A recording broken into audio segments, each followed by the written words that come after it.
सभेचे आमदार सिद्धार्थ खरात यांनी खऱ्या अर्थानं हा आवाज उचलला. त्यांना आपण विचारूया, गेल्या अनेक दिवसांपासून सातत्याने या लोणावळा सरोवराची पाणी पातळी वाढ, इतर जे जलस्रोत आहेत त्यांची पाणी पातळी जी घटत आहे सध्या उन्हाळ्यामुळे, आणि एकमेव असं हे जलसिंचनाचा हा प्रकल्प म्हणता येईल किंवा मग हे जे सरोवर आहे पाणी का वाढते, सातत्याने यावर प्रश्नचिन्ह उपस्थित केले गेले. काही धोक्याची घंटा मानाची याला, आणि याचा संबंध थेट अंतरिक्षाशी जोडला जातो. जय महाराष्ट्राला जय महाराष्ट्र.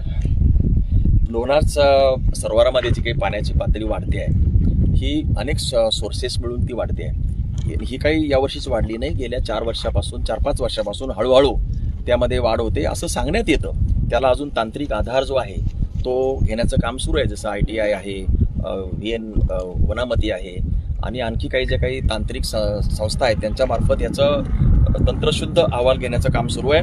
की जे काही रामगाय या ठिकाणी झरा आहे, कुणी सांगितलं की जे काही कमळजा मातेच्या पाठीमागं सुद्धा आणखी झरा आहे. झऱ्यांचं जे प्रमाण आहे